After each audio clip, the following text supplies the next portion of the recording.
मंजिल उन्हीं को मिलती है जिनके सपनों में जान होती है।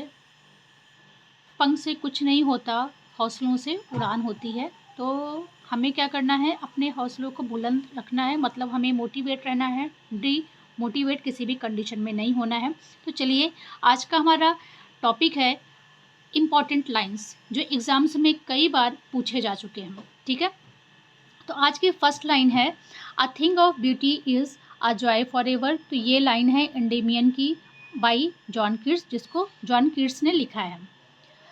And second, if winter comes can spring be far behind.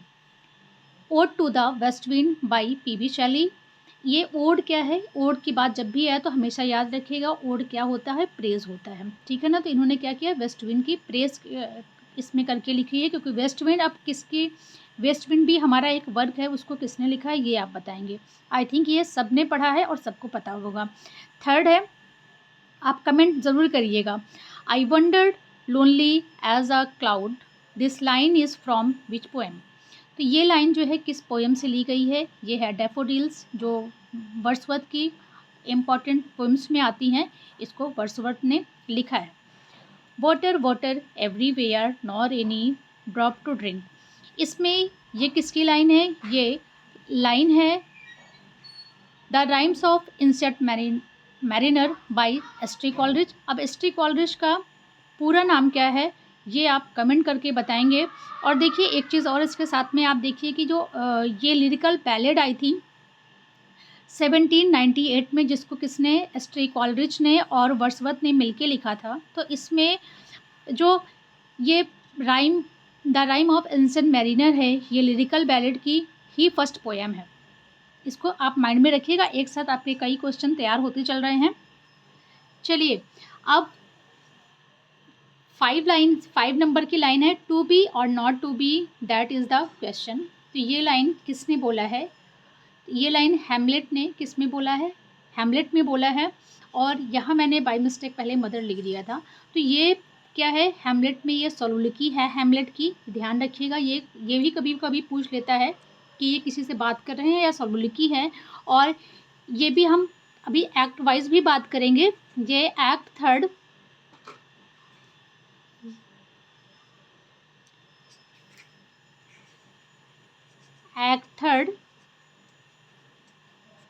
And scene first में ये बात बोली गई है। चलिए, क्वेश्चन नंबर 6 देखते हैं। All the world's a stage this line is from. ये फेमस लाइन कहाँ से है, तो ये है as you like it by William Shakespeare. It is a truth universally acknowledged is the opening lines. ये ओपनिंग लाइन किसकी है, ये है ओपनिंग लाइन है प्राइड एंड प्रेजुडिस की बाई जैन ऑस्टन। और एक चीज़ और ध्यान रखिएगा, इसके साथ साथ में इसकी हीरोइन कौन है, इसकी हीरोइन है एलिजाबेथ। और ये किसकी, ऑस्टन की, जैन ऑस्टन की। ये जैन ऑस्टन्स की फेवरेट हीरोइनों में से हैं। ठीक है ना, इनका मानना है कि ये जो है, जो एलिजाबेथ है, जो प्राइड एंड प्रेजुडिस की हीरोइन है, इन्होंने कहा है जैन ऑस्टन ने कि ये मेरी फेवरेट हीरोइन है। और जो एम्मा की हीरोइन है वो कैसी है, मेरे जैसे ही है। ठीक है ना। And third, next, shall I compare thee to a summer's day is the opening lines of William Shakespeare. William Shakespeare की किसकी ये ओपनिंग लाइन है, तो ये सोनेट, जो 18 नंबर का जो सोनेट है उसकी ओपनिंग लाइन है। और इसके साथ में हम ये भी देख लेते हैं। तो ये देखिए, आपको पता होगा कि जो हमारे शेक्सपियर हैं, इन्होंने कितनी सोनेट्स लिखी है, 154 सोनेट्स लिखी है। जो इसमें 1 से 126 जो पोएम है वो WH को जो है के लिए इन्होंने लिखी है। 1 से 26 से 152 तक की जो है वो डार्क लेडी को इन्होंने डेडिकेट किया है। और जो लास्ट की 153 एंड 54 है, ये लव गॉड के लिए इन्होंने लिखी है। और एक चीज़ और इम्पॉर्टेंट, इनकी जो सोनेट्स है वो कितने लाइंस की होती थी, 14 लाइंस की होती थी। लेकिन एक इनकी सोनेट ऐसी है जो कितने लाइन की है, 15 लाइन की है। ये इसका नंबर कौन सा है, सोनेट 99। तो इसको भी आप माइंड में रखिएगा। चलिए, बढ़ते हैं हम अपने अगले क्वेश्चन की तरफ। हमारा अगली लाइन है, which character in Hamlet says frailty thy name is woman. क्या है? Frailty thy name is woman, ये हेमलेट में किसने कहा है? ये हेमलेट ने कहा है। और किससे कहा है? अपनी मदर से बोला है, ठीक है ना। ये अपनी मदर से बोला है इन्होंने। और इसका एक्ट और सीन ये आप बताएंगे, किस एक्ट और किस सीन में ये बात इन्होंने बोली है। और दूसरी ये भी आप बताइएगा कि इनकी मदर जो है इनका नाम क्या है, ये आप बताएंगे, कमेंट करिएगा कि इनकी मम्मी का नाम क्या है। ग्रेटिट्यूड है या next line number 10, bliss was it is that down to be alive but to be young was very heaven, refer to which historical event। तो देखिए ये लाइन किसकी है और refer to which historical event, इसमें पूछ रहा है किस हिस्टोरिकल इवेंट को ये रिफ़र करती है। तो ये है फ्रेंच रेवोल्यूशन। तो इससे रिलेटेड अब क्वेश्चन भी हैं। देखिए फ्रेंच रेवोल्यूशन क्या है, इन्होंने इसको लिखा किसने था? वर्ड्सवर्थ ने लिखा था, है वर्ड्सवर्थ ने इसे लिखा था। वर्ड्सवर्थ की जो एक पोएम है, वर्ड्सवर्थ का वर्क जो है, वर्ड्सवर्थ का जो वर्ड है प्रिल्यूड, जिसे हम लॉन्ग प्रिल्यूड के ही कुछ लाइंस को इन्होंने क्या किया है, कुछ लाइंस को अलग करके लिखा है, उसी को नाम दे दिया है फ्रेंच रेवोल्यूशन का। किसका नाम दे दिया है? फ्रेंच रेवोल्यूशन का नाम दिया है, ठीक है ना। और इसे जिसमें जो है किसकी बात की गई है? फ्रेंच रेवोल्यूशन के बारे में ही पूरी बात की गई है ना। फ्रेंच रेवोल्यूशन के बारे में बात की गई है। और ये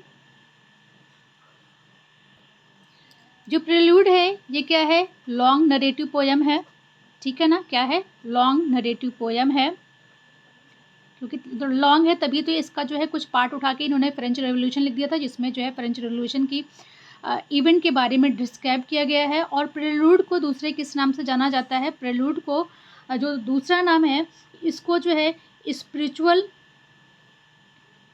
एक मिनट, इसको स्पिरिचुअल ऑटोबायोग्राफी के नाम से भी जाना जाता है, ठीक है ना। ऑटोबायोग्राफी, इसको इनकी स्पिरिचुअल ऑटोबायोग्राफी भी बोली जाती है। चलिए अब हम बढ़ते हैं अपने नेक्स्ट क्वेश्चन की तरफ। क्वेश्चन नंबर 11 है, the proper study of Mankind of man appear in which work. तो ये किस वर्क में देखने को मिलता है? ये है work an essay on man. ये एसे ऑन मैन है, इसे देखकर आप कंफ्यूज नहीं होइएगा, ठीक है ना। इसको लिखा किसने है? सबसे पहले तो हम ये जान लेते हैं, इसको लिखा है अलेक्जेंडर पोप ने, है ना। किसने लिखा है इसको? अलेक्जेंडर पोप ने लिखा है। और ये ऐसे लिखा तो है इन्होंने एक्चुअली किया क्या है, हम लोगों को कंफ्यूज किया है। ये पोएम है, ठीक है ना। इसमें जो है ये बात इन्होंने बोली है। चलिए अब हम नेक्स्ट क्वेश्चन की तरफ बढ़ते हैं। A little learning is dangerous thing, ये बहुत ही इंपॉर्टेंट लाइन है। ये भी किसकी लाइन है? ये एसे ऑन क्रिटिसिज्म है, इसके भी राइटर कौन है? अलेक्जेंडर पोप हैं, ठीक है। इसके भी राइटर कौन है? इसके भी राइटर अलेक्जेंडर पोप हैं। और ये जो है एक क्या है? एपीग्राम है। क्या है ये? ये एपीग्राम है एक।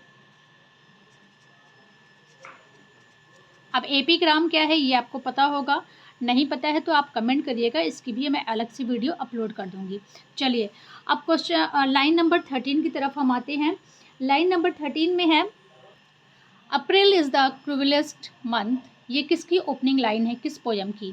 तो ये द वेस्टलैंड की ये ओपनिंग लाइन है। और इसके राइटर तो आपको पता ही होंगे, तो इसके राइटर आप कमेंट करिएगा, इसके राइटर कौन है, ठीक है। और ये कब पब्लिश हुई थी? 1922 में पब्लिश हुई थी। और ये जो है एक दो तरह से, दो जगहों पर ये पब्लिश हुई थी। 2 जर्नल्स या 2 मैगज़ीन हम कह लेते हैं। तो एक जो है कहाँ किसमें हम बोल सकते हैं जर्नल या मैगज़ीन्स में ये जो है पब्लिश हुई थी। और एक जो है ये था क्राइटेरियन, एक का नाम था क्या, क्राइटेरियन, और दूसरे का नाम था द डायल। ठीक है। और ये जो क्राइटेरियन था ये क्या था, ये कहाँ पर हुई थी पब्लिश, ये इंग्लैंड में हुई थी। और जो द डायल है ये जो है कहाँ पर पब्लिश हुई थी, ये जो है अमेरिका में पब्लिश हुई थी। और इसको बाद में एडिट किसने किया था, ये जो है बाद में किसके एडिटेड बाय, इसको एडिट किया था बाद में एजरा पाउंड ने। ठीक है। तो ये सारी चीज़ें इनसे जुड़े और भी चीज़ें हैं जिसको आप जो है हमें और आपको याद करना होगा। ठीक है। एजरा पाउंड ने बाद में इसको एडिट किया था। अब क्वेश्चन लाइन नंबर 14 आती है, which poem ends with the line I shall but love thee better after death. तो इसको किसने लिखा है, ये जो सोनेट है हमारा, इसको लिखा है हमारी एलिजाबेथ रॉबर्ट ब्राउनिंग की जो वाइफ है ना, रॉबर्ट्स, ये नहीं है, ये रॉबर्ट्स ब्राउनिंग की जो वाइफ है,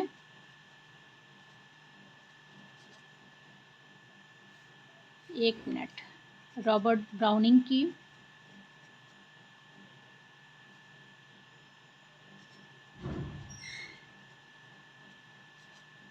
ब्राउनिंग्स की जो हमारी वाइफ है ना, इनका नाम क्या है ये आपको पता होगा, अगर नहीं पता है तो मैं बता देती हूँ। इनका नाम है एलिजाबेथ बैरेट ब्राउन।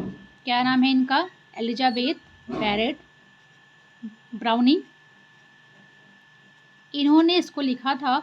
और मोस्ट इम्पॉर्टेंट थिंग, इन्होंने क्या किया था, दोनों लोगों ने, रॉबर्ट ब्राउनिंग ने और इनकी वाइफ एलिजाबेथ बैरेट ब्राउनिंग, दोनों ने एक दूसरे के लिए पोयम लिखा था। जो एलिजाबेथ ने लिखा था पोयम रॉबर्ट ब्राउनिंग के लिए, वो थी how do I love the. और जो ब्राउनिंग ने पोयम लिखी थी अपनी वाइफ के लिए, एलिजाबेथ बैरेट ब्राउनिंग के लिए, वो कौन सी पोयम थी, वो थी वन वर्ड मोर। कौन सी थी ये, वन वर्ड मोर। ठीक है ना, एक दूसरे के लिए उन्होंने ये पोयम्स लिखी थी। चलिए,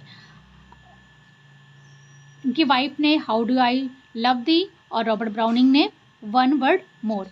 चलिए अब हम आगे बढ़ते हैं लाइन नंबर 15 की तरफ। Who rod things things fall apart the centre can not hold. तो ये जो है लाइन है, ये किसने लिखा है, ये जो है लिखा है W.B. यीट्स ने। और अपनी किस पोयम में लिखा है, और एक ये क्या थे, ये सिम्बोलिस्ट राइटर थे ना, ये सिम्बोलिस्ट थे, ये ध्यान रखिएगा, ये क्या थे, ये एक सिम्बोलिस्ट थे। और इनकी जो है जो सेकंड कमिंग पोयम थी, किस पोयम में, इनकी जो है जो सेकंड कमिंग है, सेकंड कमिंग में ये लाइन इन्होंने लिखी है, सेकंड कमिंग। ये वैसे TGT PGT में के लेवल का नहीं है, लेकिन थिंग फॉल अप पार्ट, इसको जो है बाद में एक अफ्रीकन राइटर ने जो है इससे जो है एक वर्क लिखा था। अगर आपको पता है तो ठीक है, अदरवाइज़ कोई नहीं। हमारा अभी मेन हमें TGT PGT की तैयारी करनी है, तो हमारे लिए इतना सफिशिएंट है। अब लास्ट हमारा ऐसा, क्योंकि क्वेश्चन हमारे वीडियो हमारी बड़ी हो जाएगी, काफ़ी लेंदी हो जाएगी, हम शॉर्ट वीडियो की कोशिश करते हैं जिससे आप लोग बोर नहीं हो और जल्दी लर्न कर लें, चीज़ों को समझ लें। थोड़ा थोड़ा हमें पढ़ना है। तो अब लास्ट हमारी लाइन है, this grew I gave commands then all smiles stopped together. ये किसकी लाइन है, ये है माई लास्ट डचेस। और आज मैं आपको ये होमवर्क देती हूँ, एक दो चीज़ें मैंने आपको और भी बोली है कि आप कमेंट करिए। अब इसके राइटर कौन है, ठीक है ना, और ये किस में है, तो हम चलिए इसको बता देते हैं। ये क्या है, ये हमारा एक ड्रामेटिक मोनोलॉग है, ठीक है ना। राइटर कौन है ये आप बताएंगे। चलिए मिलते हैं हम नेक्स्ट वीडियो में। और अपनी तैयारी आप कंटिन्यू रखिए। हमें जो है, हमारे पास टाइम कम है, हमें सारे टॉपिक्स को कवर करना है। तो आप, अगर आपकी कोई नीड होगी कि हमें किसी स्पेशल टॉपिक पर मैं आपके लिए वीडियो बनाऊं, तो आप कमेंट करिएगा, मैं कि उस स्पेशल टॉपिक पर आपके लिए वीडियो लेकर आ जाऊंगी। Thanks for watching.